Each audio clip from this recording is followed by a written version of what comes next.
Equivalent fractions. इस video में हम इक्विवेलेंट फ्रैक्शन के बारे में पढ़ेंगे। इक्विवेलेंट फ्रैक्शन क्या होता है एंड दो फ्रैक्शन को कंपेयर करेंगे कि दोनों फ्रैक्शन इक्विवेलेंट है या नहीं है। एंड फ्रैक्शन को हम कैसे सिंपलेस्ट फॉर्म में लिखते हैं, यानी कैसे रिड्यूस करते हैं, इसके बारे में हम इक्विवेलेंट फ्रैक्शन क्या होता है। जो फ्रैक्शन आपस में इक्वल होते हैं उसको हम इक्विवेलेंट फ्रैक्शन बोलते हैं। यहाँ पे फिगर के माध्यम से हम समझते हैं, जैसे कि आपको फ्रैक्शन के बारे में पिछले वीडियो में बताया गया था।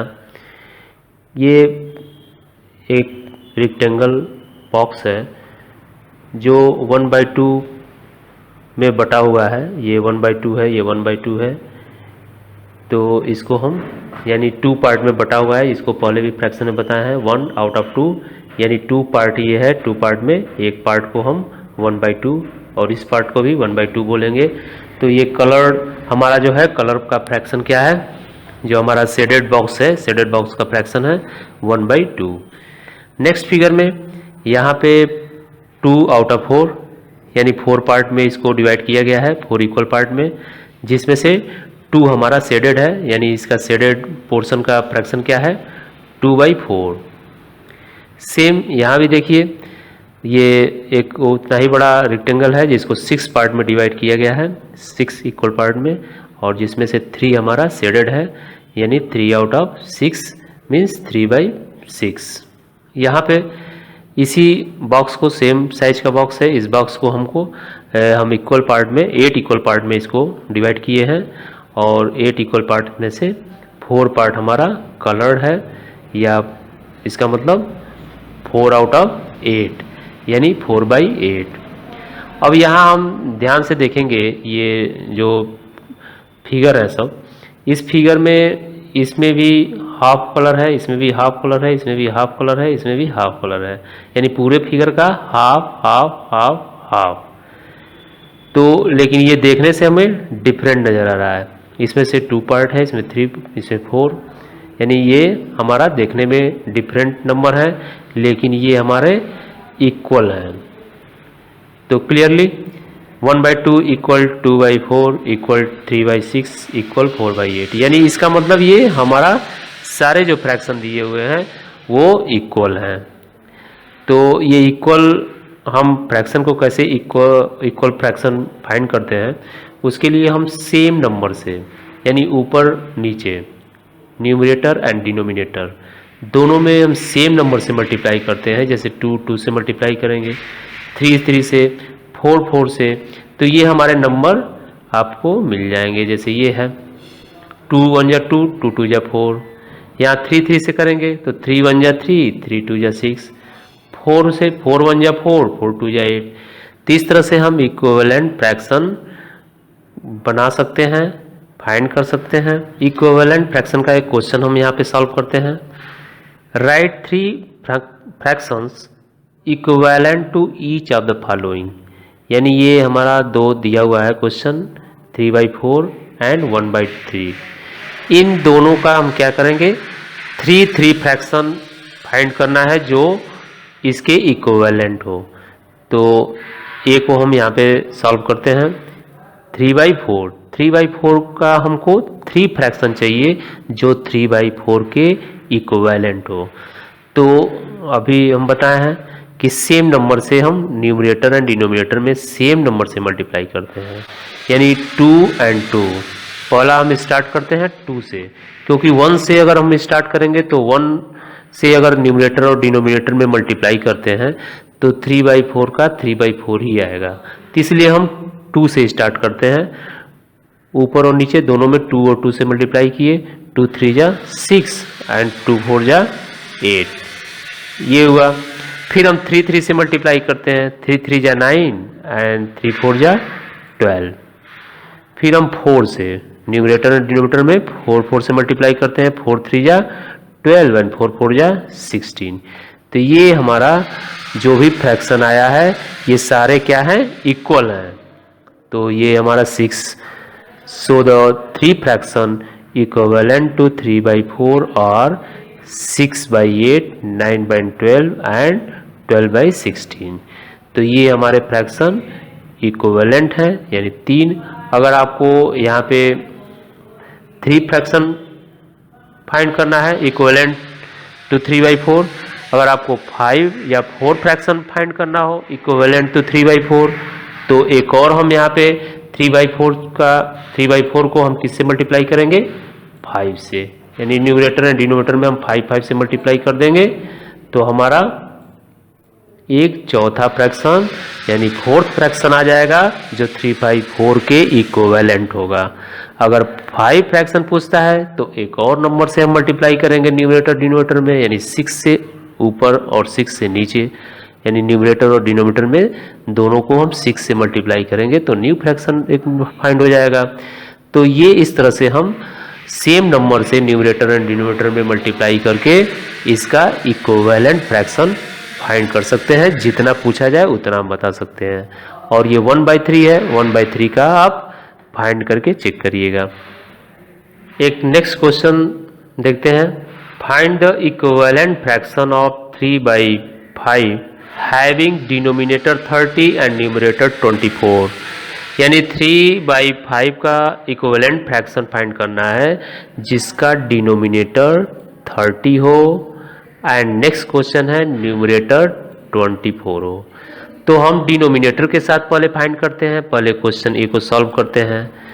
ये हमको फाइंड क्या करना है? Equivalent fraction. इक्विवेलेंट फ्रैक्शन तो हम इसको लेट कर लेते हैं यहाँ पे 3/5 इक्वल, और यहाँ डिनोमिनेटर 30 है तो डिनोमिनेटर हम नीचे राइट करते हैं, तो बॉटम में जो नंबर होता है वो क्या होता है? डिनोमिनेटर। तो डिनोमिनेटर हमको पहले से क्वेश्चन में ही मालूम है कि 30 हमको फाइंड करना है। अब यहाँ पे हमको न्यूमरेटर नहीं मालूम है, तो न्यूमरेटर अभी हम इक्विवेलेंट फ्रैक्शन यहाँ बता रहा है कि इसका जो हो कि इक्विवेलेंट फ्रैक्शन हो, ये 3/5 का इक्विवेलेंट फ्रैक्शन हो लेकिन डिनोमिनेटर 30 होना चाहिए। तो उसके लिए हम अभी बताए हैं कि सेम नंबर से ऊपर और नीचे मल्टीप्लाई करते हैं। तो यहाँ पे आप 30 पहले से हमको मालूम है, तो 30 कहाँ से आया? ये डिनोमिनेटर में किसका मल्टीप्लाई है? 5 × 6, यानी 6 का मल्टीप्लाई है। 6 का मल्टीप्लाई 5 में हम किए हैं यहाँ पे, तो क्या आया है? 30। तो हमको मालूम हो गया, ये क्लियर हो गया कि 6 ही नंबर है जिसको हम न्यूमरेटर और डिनोमिनेटर दोनों में मल्टीप्लाई करेंगे। तो यहाँ पे 3 × 6 एंड 5 × 6, तो हम न्यूमरेटर एंड डिनोमिनेटर दोनों में 6 से मल्टीप्लाई करेंगे, तो ये हमारा 6 × 3 = 18 एंड 6 × 5 = 30। तो ये हमारा नंबर जो है वो 3/5 के इक्विवेलेंट है। अब यहाँ पे हमारा क्या होना चाहिए? 18 होना चाहिए, क्योंकि हमारा ये 6 से ऊपर नीचे मल्टीप्लाई करने पे हमारा 18/30 आया है। सो या hence the required fraction is 18/30। अब बी, नेक्स्ट बी देखते हैं। तो यहाँ पे तो डिनोमिनेटर 30 बोल रहा था, यहाँ पे क्या बोल रहा है? न्यूमरेटर 24। तो न्यूमरेटर हमारा टॉप में राइट होता है, तो ये हमारा न्यूमरेटर है। यहाँ भी सेम कंडीशन अप्लाई करेंगे। यहाँ पहले हम चेक करेंगे कि किससे मल्टीप्लाई करने पे 24 आया है। तो क्लियरली 24 = 3/8, यानी 3 में हम 8 से मल्टीप्लाई किए हैं, तो हमारा कितना आया है? 24। तो हम क्लियर हो गए कि नीचे यानी डिनोमिनेटर में भी हम 8 से मल्टीप्लाई करेंगे, क्योंकि सेम नंबर से मल्टीप्लाई किया जाता है। न्यूमरेटर एंड डिनोमिनेटर दोनों में सेम नंबर से मल्टीप्लाई किया जाता है। तो 3/5 में हम 8 से न्यूमरेटर एंड डिनोमिनेटर दोनों में 8 से मल्टीप्लाई करेंगे, तो 3 × 8 = 24 एंड 8 से 8 × 3 = 24 एंड 8 × 5 = 40। तो हमारा ये न्यू फ्रैक्शन मिला है जो 24/40 है, और ये हमारा 3/5 का इक्विवेलेंट है। हेंस 3/5 = 24/40। तो ये हमारा यहाँ पे 40 फिलअप करेंगे, क्योंकि हमारा यहाँ पे 8 से ऊपर नीचे मल्टीप्लाई किए हैं तो 40 आया। तो ये हमारा इक्विवेलेंट फ्रैक्शन है। तो डिनोमिनेटर दिया है तो आप न्यूमरेटर फाइंड कर लेंगे, न्यूमरेटर दिया है तो डिनोमिनेटर फाइंड कर लेंगे। तो इस तरह से आप इक्विवेलेंट फ्रैक्शन फाइंड कर सकते हैं। Next question, write a fraction equivalent to 20/36 with numerator 9। यहाँ एक चीज़ आपको बता दें हम कि इक्विवेलेंट फ्रैक्शन जो है ये आपका मल्टीप्लाई या डिवाइड सेम नंबर से अगर आप न्यूमरेटर एंड डिनोमिनेटर को मल्टीप्लाई करते हैं तो आपको इक्विवेलेंट फ्रैक्शन मिलता है। अगर सेम नंबर से न्यूमरेटर एंड डिनोमिनेटर को डिवाइड करते हैं तो भी आपका इक्विवेलेंट फ्रैक्शन ही फाइंड होता है। तो यहाँ पे हम पहले लेट कर लेते हैं। लेट 20/36 इज इक्वल टू आपका यहाँ पे डिनोमिनेटर दिया है, डिनोमिनेटर आपका 9 होना चाहिए और आपको न्यूमरेटर फाइंड करना है। तो यहाँ पे हम देखेंगे कि 36 में अगर किसी नंबर से हम मल्टीप्लाई करें तो 9 हमको नहीं मिलेगा क्लियरली।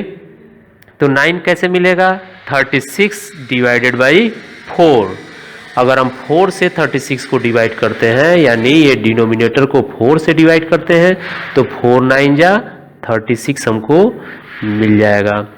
तो यानी इसका मतलब ये क्लियर हो गया कि 4 से हम न्यूमरेटर एंड डिनोमिनेटर दोनों को डिवाइड करेंगे। तो 20 divided by 4 by 36 divided by 4। तो 20/36 को हम न्यूमरेटर एंड डिनोमिनेटर दोनों को हम 4 से डिवाइड करेंगे। तो 4 5 जा 20, 4 9 जा 36। तो न्यू फ्रैक्शन ये हमारा, ये इसके इक्विवेलेंट फ्रैक्शन है 5/9। ये 20/36 का इक्विवेलेंट फ्रैक्शन है। तो यहाँ पे क्या होना चाहिए? 5। तो ये क्लियर हो गया।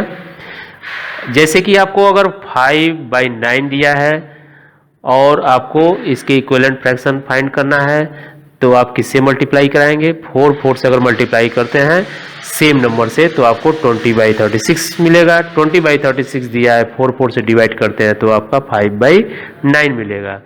तो ये आपको क्लियर हो जाना है कि ये डिवाइड या मल्टीप्लाई सेम नंबर से ऊपर और नीचे मल्टीप्लाई करें या सेम नंबर से ऊपर और नीचे डिवाइड करें तो जो हमको न्यू फ्रैक्शन मिलता है वो उसके इक्विवेलेंट होता है। Hence the required fraction is 5/9। ये आपका इक्विवेलेंट फ्रैक्शन क्या है? 5/9। That's clear.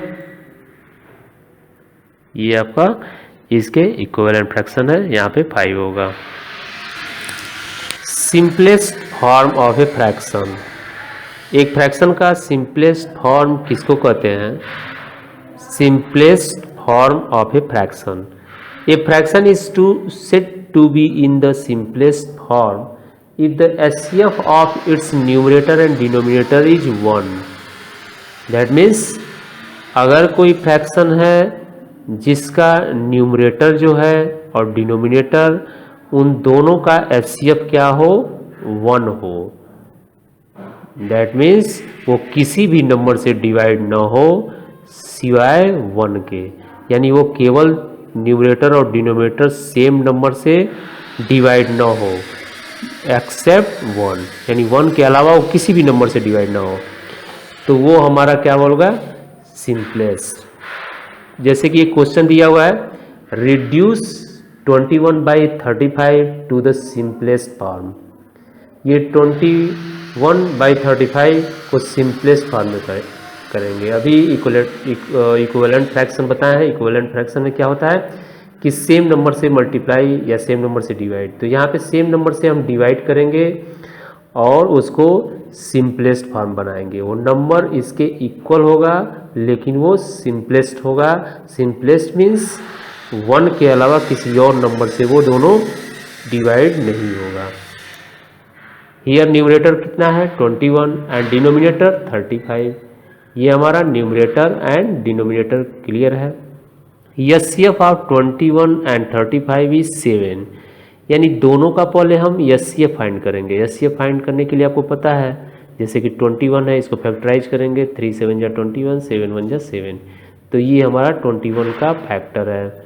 ये 35 को फैक्टराइज करेंगे, 5 7 जा 35, 7 1 जा 7, ये 5 मल्टीप्लाई 7, ये हमारा 35 का फैक्टर है। तो ये हमारा फैक्टर जो है कॉमन है, 7 एंड 7 कॉमन भी है और हाईएस्ट भी है, तो ये हमारा एचसीएफ 7 होगा। So HCF of 21 and 35 is 7। That means 7 से ये दोनों नंबर डिवाइड हो जाएंगे। तो न्यूमरेटर एंड डिनोमिनेटर को सेम नंबर से हम डिवाइड करते हैं, ये याद रखना है, कभी भी सेम नंबर से डिवाइड होगा।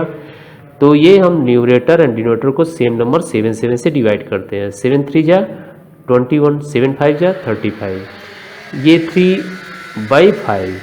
Hence the simplest form of 21/35 is 3/5। अब ये 3/5 ये केवल इसका एचसीएफ जो है 1 है, बाकी ये किसी नंबर से डिवाइड नहीं होगा। ये दोनों नंबर अलग अलग नहीं आपको चेक करना है, एक ही नंबर से। वैसे तो ये 3 3 से डिवाइड हो जाएगा, 5 5 से डिवाइड हो जाएगा, लेकिन हमको सेम नंबर, तो सेम नंबर 1 के अलावा कोई भी ऐसा नंबर नहीं है जो न्यूमरेटर और डिनोमिनेटर को डिवाइड करे। तो ये हमारा क्या है, ये हमारा सिंपलेस्ट फॉर्म है।